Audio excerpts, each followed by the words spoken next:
De volta com o Educador em Entrevista, aqui na companhia do irmão Francisco. Irmão, obrigado pela participação com a gente. Boa tarde. Boa tarde, Luciano. Boa tarde aos telespectadores da TV Educadora. Bom, Corpus Christi chegando, né? Muitas pessoas encaram a data como feriado, né? E poucas sabem o significado religioso da data, né? Eu queria falar um pouquinho a respeito disso, irmão. Bom, é uma oportunidade muito interessante de nós nos debruçarmos sobre o significado desta festa religiosa. Primeiro, destacar que é uma festa religiosa ligada à Igreja Católica Apostólica. Nós temos que lembrar que esta festividade de Corpus Christi, ela é bíblica, ela não é uma invenção nossa. É bíblica onde? Na Bíblia nós vamos encontrar nos 4 evangelhos e também nas cartas de São Paulo, explicitamente, e é claro em outras passagens bíblicas do Novo Testamento, implicitamente você consegue também encontrar a questão do pão eucarístico, a questão da ceia. Mas vamos nos ater especificamente a São Paulo e aos evangelhos, os 4 evangelistas, Mateus, Marcos, Lucas e João. Todos eles, à sua maneira, fazem a narrativa que nós chamamos da ceia do Senhor. Qual é essa narrativa da ceia do Senhor? É aquele acontecimento tão importante antes da prisão de Jesus e que muitas pessoas chamam de última ceia de Jesus, Santa Ceia. Inúmeros artistas pintaram esse quadro. E essa festa de Corpus Christi, ela é relacionada diretamente com a última ceia, com a Santa Ceia, com a celebração da Páscoa. Veja bem que Jesus, antes de sua prisão, ele diz textualmente, ele queria comer essa Páscoa convosco. E ele então delega aos discípulos para que preparassem o lugar, para que preparassem todas as coisas necessárias. Ora, Jesus era judeu, nós sabemos disso. E é bom salientar isso, né? Que já havia a Páscoa com outro conceito. Sim, é muito interessante e importante. O que Jesus estava celebrando era a Páscoa judaica, o Pessach, porque houve naquele ano uma coincidência desses acontecimentos da prisão e da paixão de Jesus com o final de semana em que se celebrava a Páscoa judaica. Ora, a Páscoa dos judeus, principalmente o ápice dela no sábado, né? E Jesus sabia que ele seria preso, ele tinha essa consciência já do que estava por vir. Ele quis, na quinta-feira, então ele antecipou essa celebração da Páscoa, e Jesus, sendo judeu e todos aqueles que ali com ele estavam, ele fez essa celebração. Agora, o que a Páscoa judaica celebrava? E aí então nós vamos buscar também, biblicamente falando, no Antigo Testamento. Os judeus, quando celebravam a Páscoa, nós vamos encontrar aquela passagem da marcação das portas com o sangue do Cordeiro, do sacrifício do Cordeiro, e principalmente a libertação do povo hebreu da escravidão do Egito. Então, ou seja, e a palavra Páscoa, ela significa passagem. A passagem da situação de escravo para a situação de livre. E isso, historicamente falando, se passa pelo Mar Vermelho, com Moisés à frente. E então tem toda essa tradição judaica. E aí, então, depois a gente olhando no Antigo Testamento, se manda que se celebre a Páscoa judaica. E depois também outras festas, como Pentecostes, festa das tendas. Então, isso também está lá no Antigo Testamento. Mas então... Não se comia ovo de Páscoa, é bom salientar isso. Não tinha essas coisas, nada disso, né? Se comiam ervas amargas. Exatamente. Era todo um preparo, esse cordeiro que tinha que ser sem defeito e ser preparado para que as famílias celebrassem a Páscoa. E faziam dessa Páscoa, quer dizer, um momento... não só de reunião familiar ali em torno da mesa, mas de celebração e louvor a Deus por aquele fato da libertação. Então, isso sucedeu. Para os judeus isso continua até hoje. Mas no caso, quando Jesus faz isso, e a narrativa dos 4 evangelhos, com exceção de João, que faz uma pequena diferenciação na narrativa, porque João é o único que narra lava-pés, que a gente diz, né? Também as pessoas chamam isso de lava-pés, quando Jesus lava os pés dos discípulos num gesto de serviço, num gesto de servir o próximo, num gesto de se abaixar, de se fazer humilde. É só João quem narra isso. Mas os outros todos fazem, então, qual narrativa? A narrativa que para nós cristãos católicos se tornou a instituição da Eucaristia. Essa palavra Eucaristia que para nós significa o pão da vida. Porque nesta narrativa, Jesus, ali junto com os seus, ele toma o pão e ele diz claramente essas palavras: tomai todos e comei, isto é o meu corpo. E depois, tomando o vinho, ele diz também: tomai todos e bebei, isto é o meu sangue. Mas para nós cristãos católicos, o principal, toda a narrativa é importante, mas ao final, Jesus fala uma frase que está em todas as Bíblias: fazei isto em memória de mim. Então, a partir desta ordem, isso para nós é uma ordem, a igreja passou então a celebrar a ceia do Senhor. Nós podemos chamar de missa, nós chamamos de Eucaristia, celebração eucarística, santo sacrifício da missa, ceia do Senhor, é tudo a mesma coisa, ou seja, a Santa Missa onde se celebra a ceia do Senhor. E a igreja então ela repete, mas não num gesto mecânico ou de representação, mas num gesto de perpetuar um acontecimento ao longo de toda a história. Ou seja, o padre repete as mesmas palavras de Jesus, usa a mesma coisa que Jesus usou, ou seja, o pão e o vinho. Por isso que não se pode usar outra matéria, que a matéria da Eucaristia é essa, não se pode usar pão de cenoura, pão de cebola, pão de batata, não, é pão de trigo, é pão de trigo. E também o vinho, não se pode usar suco de laranja, não se pode usar outra bebida que não seja o vinho da uva. Então, isso fica bem claro. Muito bem, vocês vão me perguntar, mas o senhor está falando de algo que aconteceu na quinta-feira. E a quinta-feira, a gente chama da Quinta-feira Santa, o primeiro dia do Tríduo Pascal. E agora nós estamos falando de Corpus Christi. Mas por quê? A igreja entendeu? Nós não teríamos como querer celebrar uma festa tão bonita para destacar a Eucaristia como corpo do Senhor. Em Portugal se fala corpo de Deus, é a mesma coisa que nós usamos aqui, corpo de Cristo, porque Cristo é Deus. Nós não poderíamos querer celebrar isso no meio de uma Semana Santa, no meio onde a igreja está toda voltada ali para o mistério central da Páscoa cristã. E aí já estou falando de Páscoa cristã. Que a Páscoa cristã é que celebra Jesus Cristo, a sua vitória, a sua paixão, morte e ressurreição. Diferente da Páscoa dos judeus, mas que é uma sequência. Então nós cristãos usamos a palavra Páscoa também para designar a passagem desta vida terrena para a vida eterna. Tanto é que nos velórios que nós vamos, nós sempre falamos: o nosso irmão está fazendo a sua Páscoa, ou seja, passagem. E por que isso a gente destaca bastante? Só fazendo um entre parênteses aqui em relação ao Corpus Christi. A gente destaca isto porque, e eu começo todas as celebrações de exéquia com esta frase na minha reflexão.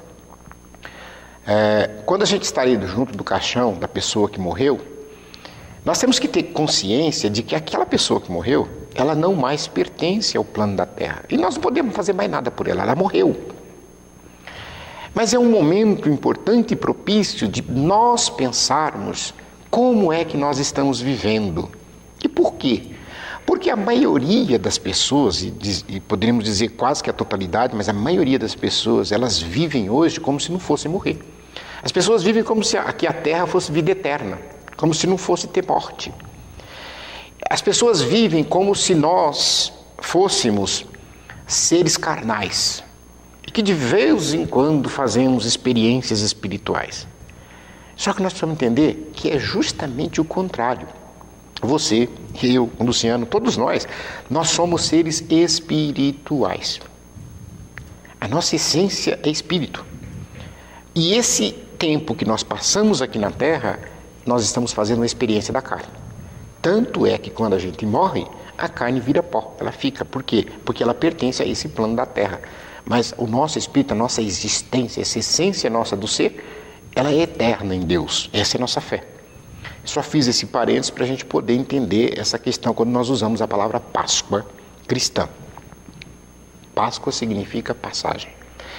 E voltando então à questão de não poder a igreja celebrar junto com Semana Santa, junto com Sexta-feira da Paixão, uma solenidade tão importante, é que nós celebramos separadamente em uma data posterior.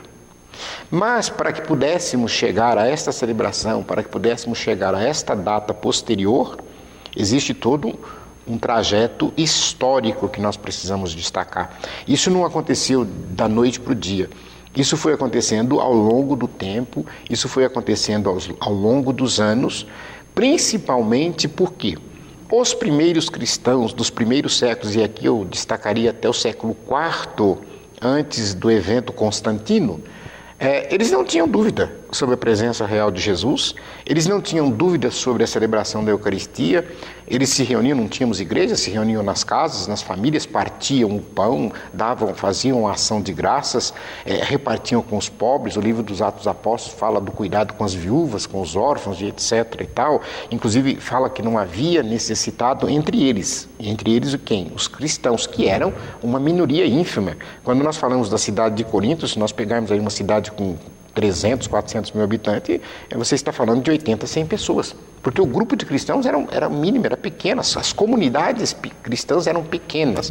Quando eu falo comunidade de Corinto, comunidade de Tessalônica, não é a Tessalônica inteira que era cristã, não. Era uma comunidade cristã que lá estava.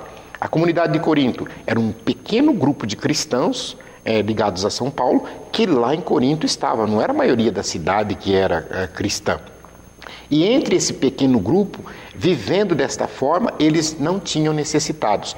E eles celebravam a ceia do Senhor. Eles celebravam o corpo de Cristo, Corpus Christi. Eles celebravam nas casas. Por que eu disse antes do evento Constantino? Porque era uma coisa mais perene. Eles morriam, eles davam a vida pela Eucaristia. E quando se matava um cristão, eles iam fazer o sepultamento nas catacumbas, pediam para as autoridades para liberarem o corpo, para fazer o sepultamento, ou às vezes até fazia esse sepultamento de maneira escondida. Eles celebravam em cima do túmulo do mártir, eles celebravam a Eucaristia, colocavam o pão e colocavam o vinho. Eu estou falando de coisa de 17, 18 séculos atrás. Uhum. E tanto é verdade, Luciano, que hoje a nossa Igreja Católica ela tem a tradição de colocar a relíquia dos mártires, e às vezes se não tem o mártir, coloca dos santos mesmo, debaixo do altar. Reproduzindo essa questão histórica. Essa coisa histórica que eles faziam de celebrar a Eucaristia, o corpo de Cristo, em cima eles diziam do sangue, do corpo dos mártires. Por quê? Porque Jesus Cristo, para nós, ele é o mártir maior, porque ele morreu defendendo a sua ideia desse amor pleno. E aqui, quando eu falo desse amor pleno, eu me lembro, é claro que muita gente olhou pelo outro lado, né? Eu não assisti, mas muita gente olhou o casamento real. Mas a homilia que o reverendo, norte-americano, ele que fez a homilia, ele falou uma coisa muito importante, que ficou marcado por demais, e que foi bem destacado no meio cristão. Quando ele diz, vocês precisam conhecer a força redentora do amor. Vocês não têm noção do que é a força redentora do amor. E ele falava isso para os noivos. Mas esta foi a grande mensagem de Jesus, de tentar fazer as pessoas entender a força redentora que tem o amor. Então, pois bem, nos primeiros séculos, assim é que foi, que não se tinha dúvida, era pacífico.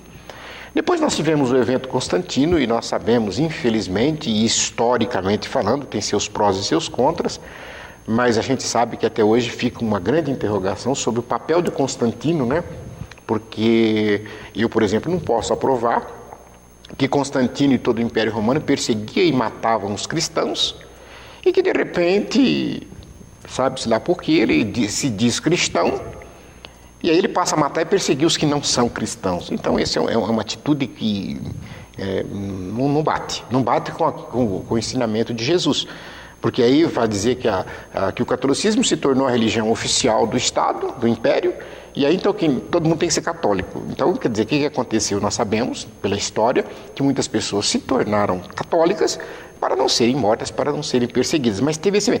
E foi justamente a partir daí, dos séculos seguintes, que começou a se questionar, a surgir dúvidas que até então se vivia pacificamente, se vivia tranquilamente e não se tinha essas dúvidas. E aí nós tivemos um episódio do século VIII, né? Um vilarejo chamado Bolsena, né? Próximo de Orvieto, na Itália, onde nós tivemos ligado a Lanciano, e eu vou dizer por que ligado a Lanciano.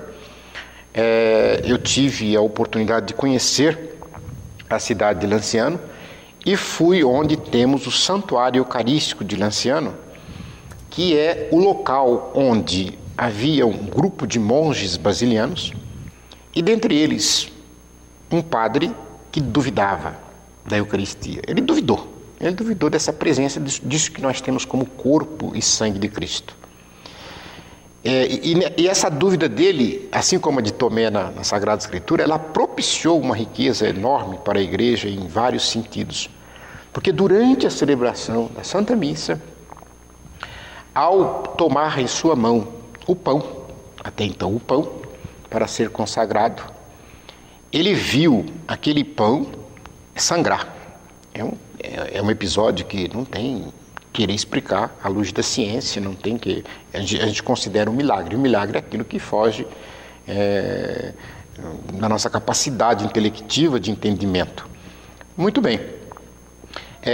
Isso ficou conhecido como o milagre de Lanciano. Né?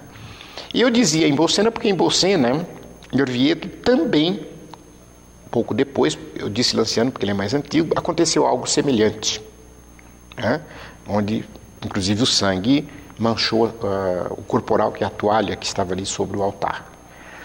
Muito bem, eu falei de Lanciano porque Lanciano chama-nos a atenção, porque naquela ocasião que aconteceu, o bispo mandou que se recolhesse tudo aquilo que envolvia esse milagre e que se colocasse em um relicário de cristal, a gente sabe, para a questão da conservação. E isso foi feito. E a partir de então, passou-se a fazer peregrinações neste lugar e passou-se a ter ali aquela relíquia deste milagre que a gente chama de milagre eucarístico. Esse foi um. Nós temos inúmeros milagres eucarísticos depois, ao longo da história, espalhados pelo mundo inteiro. Pois bem, somente na década de 70, e aqui eu faço questão de frisar que a Igreja Católica, ela não é inimiga da ciência, ela não é contra a ciência, muito pelo contrário, ela é favorável à ciência. A Igreja Católica nunca escondeu nada de que a ciência queira pesquisar, e se a ciência conseguir explicar e provar uma coisa, a Igreja Católica fica com a ciência e diz, então não foi milagre. Né? Quantas e quantas pessoas se dizem curadas por milagre, etc. Aí vem a medicina e explica, não, isso aqui tem uma explicação científica, isso não é milagre. O milagre não tem explicação científica. E ela permitiu que cientistas fizessem, através de amostras, porque aquilo coagulou o sangue, né? Formou 5 pequenas bolinhas que ela caiu e ficou ali dentro. Então, se pegou fragmentos daquilo e se foi fazer pesquisas em laboratórios sobre aquilo. E a Eliana pergunta, né? Por que cada ano cai uma data? Sim. A gente chama isso de festa móvel. E por que cada ano cai uma data? Porque todas essas solenidades que eu falei, Pentecostes, Ascensão, Santíssima Trindade, Corpus Christi, todas elas se voltam para a Páscoa. Por isso que eu comecei falando da Páscoa. Todas elas se voltam para a Páscoa. Então, na verdade, a data da Páscoa é a data central de todo o cristianismo. A partir da data da Páscoa, eu vou traçando para frente e para trás todas as outras datas. Então, por exemplo, se você perguntar, a quarta-feira de cinzas, cada ano cai numa data. Por quê? Porque eu parto da Páscoa e volto os 40 dias para chegar à quarta-feira de cinzas. E é da Páscoa que eu vou contar os 40 dias para a ascensão do Senhor. É da Páscoa que eu conto os 50 dias para Pentecostes. É da Páscoa que eu conto os dias para a Santíssima Trindade. É da Páscoa que eu, tendo a solenidade de Pentecostes, a solenidade da Trindade, a primeira quinta-feira que vier depois será Corpus Christi. É interessante falar isso porque quando ela foi instituída, guardou-se essa relação para que ela ficasse fora do período pascal, para não ser ofuscada, para que ela tivesse simplesmente todas as atenções voltadas para o mistério da Eucaristia. E quando eu falei para vocês, o Papa Urbano IV, olha só que bonito, ele pediu para, olha só quem, nada mais, nada menos do que São Boaventura, santo, que era, depois de Santo Antônio, dos mais inteligentes franciscanos que a ordem tinha na época, e para ninguém mais, ninguém menos do que Santo Tomás de Aquino. Ele pediu para eles, vocês escrevam todo o ofício da festa de Corpus Christi, que leitura que eu vou usar, que salmo que eu vou cantar, etc. E faço o hino da festa. E os dois se prepararam e foram diante do Papa e da corte de cardeais para que fosse escolhido o ofício da festa. E aí então, sortear lá começou por São Tomás de Aquino. São Tomás de Aquino foi no púlpito e começou a ler tudo que ele tinha escrito, inclusive o hino, belíssimo, belíssimo. É uma aula sobre a Eucaristia, o hino que São Tomás de Aquino compôs. Quando São Tomás de Aquino terminou, então o responsável lá pela apresentação diante do Papa olhou para São Boaventura e falou, agora é a sua vez, pode ir. Ele pegou seus papéis, foi até o púlpito e fez assim, rasgou os papéis e diz assim, a beleza de Tomás é que tem que ser o ofício da festa. E até hoje a igreja faz esse ofício da festa, mais de 800 anos. Em todas as paróquias do mundo inteiro. E todos vocês conhecem tão sublime sacramento, que é cantado e composto por Santo Tomás de Aquino. É claro que nós cantamos um trechinho, mas tem toda, se você pegar a liturgia, você vai encontrar toda essa liturgia escrita. Agora, as procissões, onde é que começou isso? Começou em Colônia, na Alemanha. Olha que interessante, né? Tudo isso acontecendo na Itália, na Bélgica, etc. Mas foi na Alemanha, na cidade de Colônia, que se começou a fazer essa procissão desta forma, com o corpo de Cristo, com aquele véu que vai em cima, que a gente chama de palio, etc., saindo pelas ruas. E depois foi em Portugal, né, os nossos patrícios, de onde se tem conhecimento que começou a tradição de enfeitar o solo, enfeitar as ruas por onde iria passar a Eucaristia. E aqui, nessa questão de enfeitar, nós podemos destacar o seguinte, lembrando, embora não tenha liturgicamente relação, mas lembrando que, quando Jesus entrou triunfalmente em Jerusalém, os judeus que estavam ali a recebê-lo com palmas, né, ramos de oliveira, com vestes, eles jogavam tudo pelo chão, forravam o chão como se fosse um tapete para que o rei passasse. Então, a majestade vai passar, tem que desenrolar o tapete. Então eles jogavam suas roupas, suas vestes, as folhas e etc. ali, para que Jesus pudesse passar. Então, tem esse sentido teológico de formar esse tapete para o rei passar, para a realeza passar. Então Portugal começou a fazer esses tapetes, enfeitando com pó de café, com tantos outros materiais que são usados, né? Tampinhas e etc. e tal, e aí vai da criatividade de muitos lugares. E é de Portugal que veio para o Brasil essa tradição, que é claro que não é uma tradição do mundo inteiro. A festa, a solenidade de Corpus Christi, não, isso é do mundo inteiro. Mas essa tradição foi trazida pelos patrícios para o Brasil, e é claro que em algumas regiões ela se tornou tradição também, ela acabou fazendo parte da cultura local. Nós poderíamos citar aqui Ouro Preto, nós poderíamos citar Santana do Parnaíba, aqui perto de nós podemos citar Matão, nós podemos citar Ibitinga, que são cidades que recebem milhares e milhares de, hoje já turistas, nem não são religiosos não, né? Para ver a beleza daqueles tapetes que são colocados nas ruas, para que possa passar a procissão. E interessante também, então, fazendo essa relação com a entrada triunfal de Jesus, onde os judeus enfeitavam o chão, jogavam pelo chão isso, e hoje o povo fazendo isso, tradição portuguesa trazido para o Brasil. E também olhar interessante, porque o tapete que é feito, ninguém pode pisar em cima.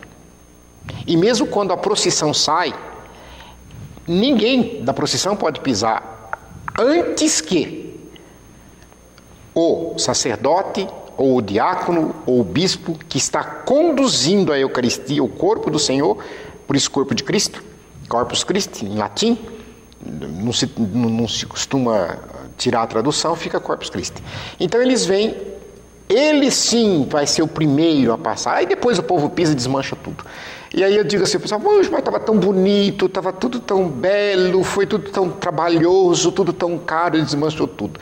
Tem um sentido teológico para isso que é maravilhoso. Nós poderíamos dizer o seguinte: os tapetes que nós fazemos é algo humano e passageiro, que por mais belo, que por mais caro que ele seja, diante da presença real de Jesus, eles ficam para trás. Eles não têm valor algum, eles são desmanchados, porque aí prevalece o Cristo. E quando nós chegamos com a procissão na igreja, tudo aquilo virou lixo. Aí nós estamos diante dele, a realeza, e ali vamos receber a bênção para nossas vidas. É esse o sentido teológico de toda a liturgia de Corpus Christi, que começa amanhã com a fé, com a missa, e depois da missa a procissão. Em Batatais, nós já tivemos a tradição de enfeitar as ruas, hoje não se tem muito mais isso. Eu não tenho conhecimento aqui se alguma paróquia vai fazer isso, geralmente não se faz mais. E eu até em alguns casos concordo que não faça, porque eu vi muita gente fazendo isso e depois cansado ficava em casa e não ia na missa. Então, quer dizer, preparou toda a festa, o churrasco, a brasa, o carvão e depois na hora de comer a carne foi embora. Então não tem sentido isso. Então é preferível que você descanse, que vá na missa, participe, reflita na palavra de Deus, do que de repente porque ficou esforçando muito tempo, depois não consegue participar do principal, que é a liturgia. Nós vamos falar um pouquinho a respeito da programação religiosa desse Corpus Christi aqui na cidade. Isto, perfeitamente é bom para que todos vocês, cristãos católicos, possam se lembrar de participar amanhã. Uma pergunta que me fizeram também interessante, né? Por que a maioria faz de manhã? É porque até o Concílio Vaticano II, realizado na década de 60 do século passado, não se podia celebrar missa vespertina sem autorização. Então, todas as missas tinham que ser matutinas, eram celebradas aos domingos de manhã e os outros dias pela manhã. Então, é claro que a solenidade do Corpus Christi, toda ela celebrada também de manhã, geralmente às 9, 10 horas da manhã. E isso, então, continuou. Né? Então, isso hoje, embora a maioria das missas sejam realizadas à tarde e à noite. Então, aqui em Batatais, no nosso município, nós temos 5 paróquias. E todas elas irão, é claro, não só de Batatais, mas do mundo inteiro, mas vamos nos voltar especificamente para Batatais. As 5 paróquias de Batatais irão amanhã, então, celebrar o corpo e sangue de Cristo, Corpus Christi. E esse Corpus Christi é celebrado com a Santa Missa e depois da missa temos a procissão, geralmente em volta da própria igreja. Nós teremos no Santuário Bom Jesus da Cana Verde, Santuário do Senhor Bom Jesus, aqui no centro, o Padre Pedro vai celebrar às 8 horas da manhã a Santa Missa e depois também às 15 horas. Então, se você não puder ir de manhã, você pode ir à tarde, às 15 horas. A paróquia do Imaculado Coração de Maria, no Castelo, será celebrada, né, o Padre Renil Parco, será celebrada a Santa Missa às 8 horas e 30 minutos da manhã. Nós temos a paróquia do Imaculado Coração de Maria, eu falei, de Santa Luzia e Nossa Senhora de Fátima, no Jardim Altino Arantes, será celebrada no Salão João Paulo II, às 8 horas da manhã, a Santa Missa. Padre Ronaldo Leone. Na Vila Maria, São Sebastião, o Padre Ilcinho, celebra também de manhã, às 8 horas, a Santa Missa. Então, de manhã, todas as missas são celebradas às 8 horas. E faltou a paróquia Santa Rita, né? A minha justamente. Também às 8 horas. Com exceção da São Sebastião e da Imaculado Coração de Maria, que é 8h30 da manhã. Então, ou seja, todas as paróquias da cidade, Santa Rita, Santuário Bom Jesus, Nossa Senhora de Fátima e Santa Luzia, às 8 horas da manhã. São Sebastião, na Vila Maria, e Imaculado Coração, no Castelo, às 8h30 da manhã. E o Santuário Bom Jesus tem à tarde também, para quem não puder ir de manhã, às 15 horas. Então está aí todo o quadro de celebrações desse Corpus Christi, que é feriado religioso. Antes diz ponto facultativo, né? Religioso. O que significa isso? Que você, cristão católico, tem que ter consciência de que este feriado religioso é por causa do catolicismo. Então não justifica você deixar de ir à igreja nesse dia, porque o feriado é justamente para facilitar a sua ida à igreja. Então o feriado não é o dia de você ir para o rancho, para a praia e deixar de ir na igreja. Ou até se você estiver lá na praia, vá na igreja lá, porque lá também tem. A gente chama atenção também para aqueles que não são cristãos católicos, para que aproveitem este dia para realçar a sua fé. Não importa qual seja ela, mas se é um dia que você não vai trabalhar, aproveita um dia para ter aquele momento com seu Deus, com a sua fé. E também, ressalto, todas as igrejas que eu falei faz aí de manhã, o que você vai fazer depois? Fica com a sua família, vai almoçar junto com a sua família, vai passear com a sua família, vai sentar com seus filhos, conversar e etc. Fazer daquele dia um dia de festa, um dia de alegria. Isto é verdadeira ceia. E é para isto que a gente tem que aproveitar este feriado, que no caso do Brasil, nós sabemos que ele foi instituído em 1961, esse feriado de Corpus Christi. Em Portugal, de tradição de séculos, também feriado, depois eles tiraram o feriado em 2015, 2016 e voltou o ano passado também a ser feriado. Não são todos os países que são feriados, não são todos os países que são de maioria católica ou nem cristã às vezes, e é uma coisa que, se temos o feriado no Brasil, nós vamos respeitar, e se não tivéssemos, nós faríamos a solenidade do mesmo jeito, mas não brigaríamos com ninguém por causa disso, porque nós temos que aprender que o respeito pelo outro, o respeito pela fé do outro, faz parte da cultura cristã, faz parte de tudo aquilo que Jesus Cristo nos ensinou. Então, já que é feriado, vamos aproveitar para primeiro a devoção, depois a diversão. Vanessa, parabenizando pelas colocações, irmão, e pela explicação tão positiva da data. E coloca uma questão aqui, né? Muitas vezes, nas datas específicas religiosas, as pessoas são convocadas à reflexão ou às ações aí, né, de constrição do período, mas agem muitas vezes mecanicamente e não para refletir de fato. Né? É o caso dos períodos aí de não se comer carne, etc., em que a questão é mais filosófica do que prática, e se fica no prático sem filosofar. Perfeitamente, Luciano. Eu lembro, por isso que o mistério central da nossa fé é Jesus Cristo. E aqui eu lembro que Jesus Cristo, no seu Evangelho, ele deixa muito claro em inúmeras passagens as suas críticas, e ele chega a ser até um pouquinho duro em relação ao comportamento dos fariseus da sua época. E nós poderíamos dizer que os fariseus estão espalhados por hoje, não só no catolicismo, mas em muitas religiões, e até na vida cotidiana de pessoas que nem religião têm. Por quê?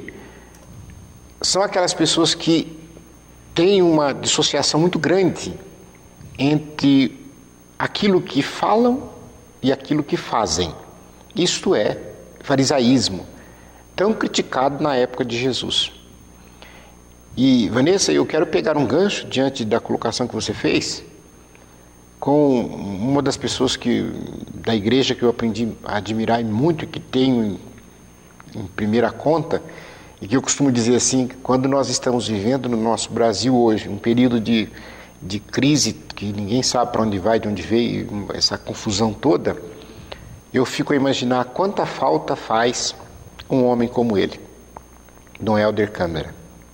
Uma pessoa fantástica, uma pessoa de uma coerência fantástica, uma pessoa que soube entender essa mensagem, de traduzir, sem deixar de dialogar, mas com todos, porque ele dialogava com todos. Dom Helder, ele não tinha barreiras para poder conversar. Ele entrava na Sorbonne em Paris e discursava para as altas mentes da França e do mundo acadêmico. Eu morava em São Paulo. Dom Helder Câmara, para quem sabe que eu estou falando, ele andava com uma batina surrada, mas pensa num trem surrado, né? Ela era cinza, mas se olhava assim, não estava muito cinza mais. E eu vi ele sentado na Praça da Sé, nas escadarias da Catedral da Sé, com aqueles meninos, devia ter uns 20 em torno dele, que mergulhavam nas fontes do metrô da Praça da Sé. Aquelas crianças que, nem sei se algumas ainda estão vivas ou não, ou como estão, mas que naquela época não existia crack nem pedra, né? Eles cheiravam cola. E eles pediam ali, e andavam tudo sem camisa e etc.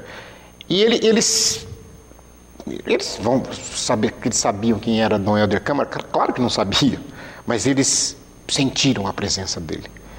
E ele sentou junto com eles e conversava e dava risada. Ele era muito expansivo e contando piada com eles ali. Quem olhava aquela cena... Naquela época não tinha celular nem máquina fotográfica, eu tinha tirado uma foto daquilo ali, porque foi uma cena que me marcou muito de Dom Helder Câmara. E ele dizia, por que eu estou falando dele? Porque ele dizia uma frase baseada num grande ensinamento de São João Crisóstomo, que viveu lá no século VIII. Ele dizia uma frase que São João Crisóstomo é um dos últimos da patrística. E ele dizia uma frase interessante. São João Crisóstomo dizia assim: de que adianta ornar os seus altares com belas toalhas, flores e ouro, se o Jesus Cristo está lá fora esquecido nos pobres? Isso é uma frase de São João Crisóstomo. E Dom Helder Câmara, ele refez a sua moda esta frase para dizer: vocês... Eu estou falando de Corpus Christi. Vocês enaltecem e adoram a Cristo no ostensório, na sua presença eucarística. Coisa que eu não nego.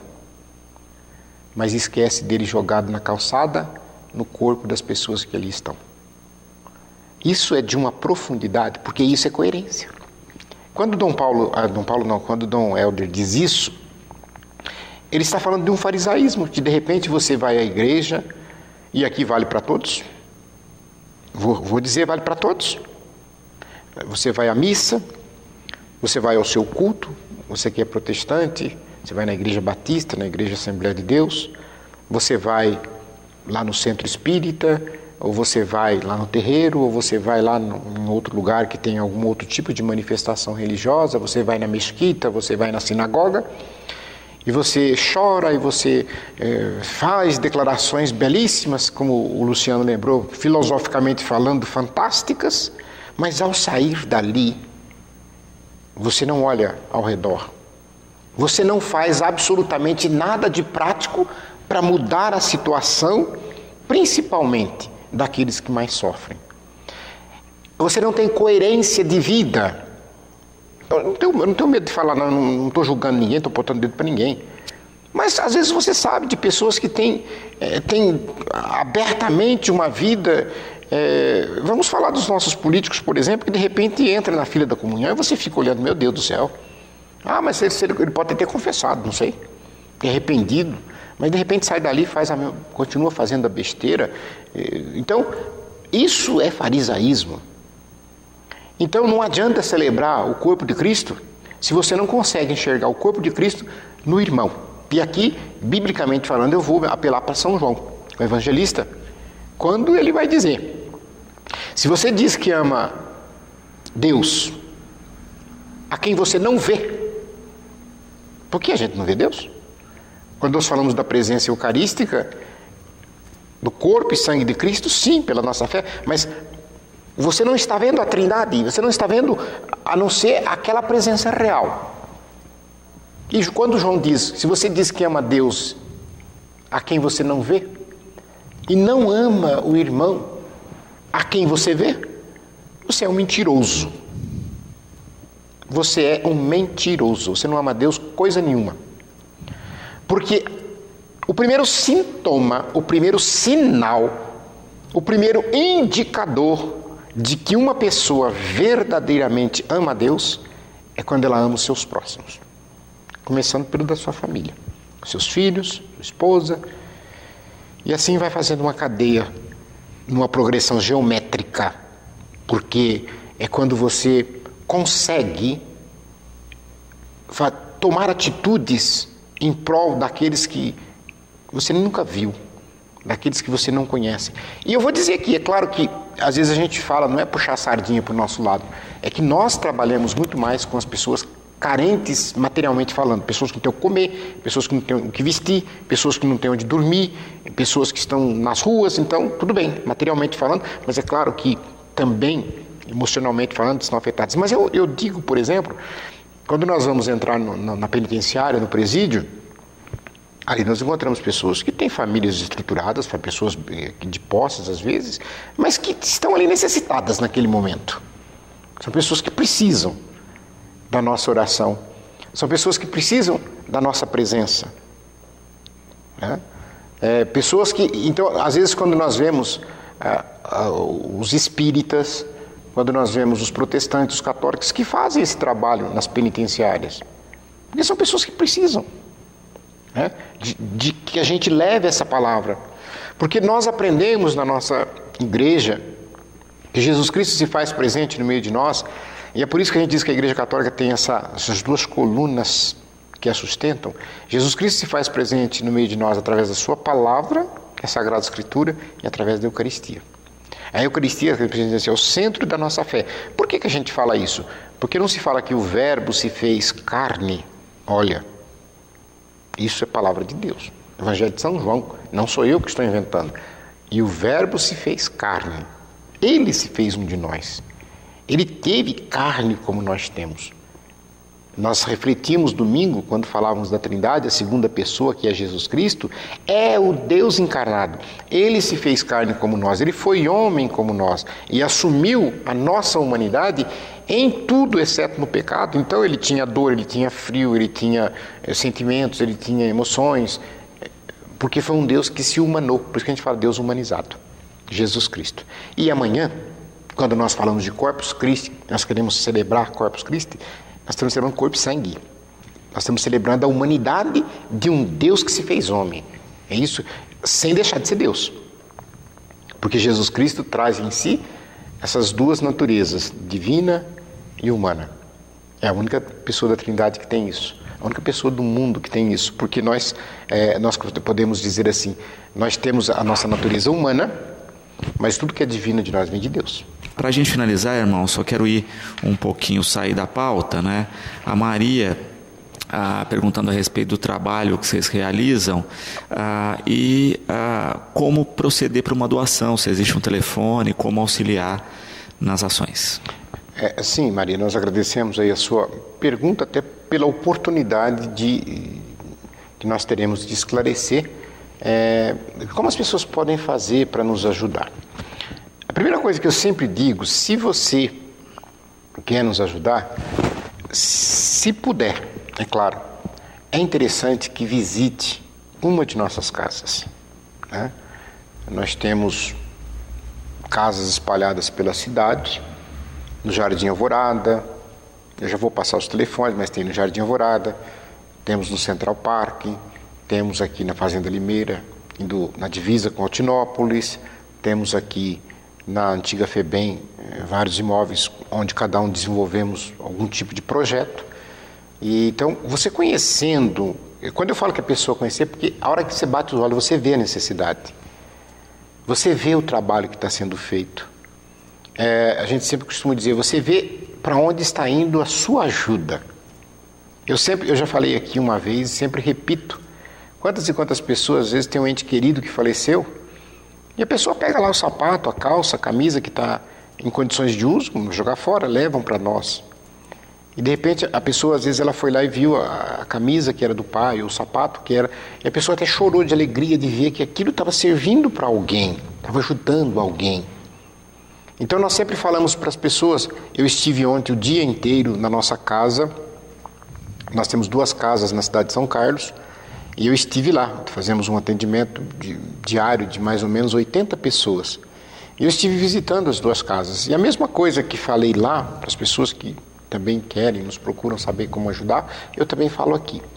Primeira coisa, nós da comunidade missionária Divina Misericórdia não fazemos porta a porta, nós não batemos na porta das casas das pessoas para pedir. Então se alguém bater na porta da sua casa e depois passa para o vizinho, para o outro, fazendo rua por rua, e falando assim, olha, eu estou pedindo ajuda para a comunidade Divina Misericórdia, eu estou pedindo alimento que estão precisando, eu estou pedindo dinheiro que eles têm que pagar energia elétrica, não doe. Porque nós não fazemos isso. A única campanha que nós fazemos de rua é a de mercado, que até está difícil da gente fazer agora. Às vezes estamos passando apertado porque a gente não consegue mais. Então nem isso, que a campanha do supermercado nós fazemos na porta do supermercado. E é só visando alimentos. Mas nem isso, nós estamos aí tentando reorganizar para ver se conseguimos autorização para fazer. O que você pode fazer para nos ajudar? Telefone 3662 5598. Repetindo, 3662 5598. Você pode ligar a qualquer horário. E você, se eu não tiver nessa, porque esse telefone é da casa mãe no Alvorada, se eu não tiver lá, estiver em outra casa, ou estiver andando pela cidade ou em viagem, você pode deixar o recado, você pode deixar o seu telefone. Você pode deixar o tipo de doação que você quer fazer. Eu quero doar a cesta básica, eu quero doar um dinheiro, eu quero doar um arroz. E nós sempre vamos oferecer, principalmente quando se trata, às vezes, de doação em dinheiro, um recibo com papel timbrado da associação, seja através de um irmão que vai levar para você, ou se você for até a casa, você recebe esse recibo. Tudo isso tem que ser com muito cuidado, com muito zelo a gente faz isso. Então, toda e qualquer pessoa que queira nos ajudar, de repente você telefonando para nós, você fala, não, mas vocês têm uma conta? Temos conta em banco, você vai lá no banco ou você vai no caixa eletrônico, você vai ver lá, vai aparecer o nome da comunidade, a gente passa o número da conta para você pode depositar para nos ajudar. Porque é claro, quando a maioria das pessoas, a gente quando pede ajuda, por exemplo, agora é frio, então as pessoas doam cobertor. Bom, nós precisamos também roupas, calçados, pasta de dente, material de higiene e limpeza, sabonete, escova, arroz, feijão, óleo, farinha de trigo, sal, açúcar, tudo isso nós usamos e usamos muito. Só que nós precisamos também do dinheiro, por quê? Porque nós temos o combustível dos veículos que nós recolhemos essas doações, dos veículos que nós usamos para levar os nossos acolhidos para o médico, levar para a PAI, levar para fazer fisioterapia na Abadef. Então, ou seja, a gente precisa de levar para a UPA, a gente precisa de combustível para isso, então, de repente, de combustível não tem jeito, a gente tem que pagar com dinheiro. Ah, mas eu não quero dar dinheiro. Se você falar no posto, falar, você tem 20 litros aqui para abastecer, nós vamos lá e vamos agradecer do mesmo jeito.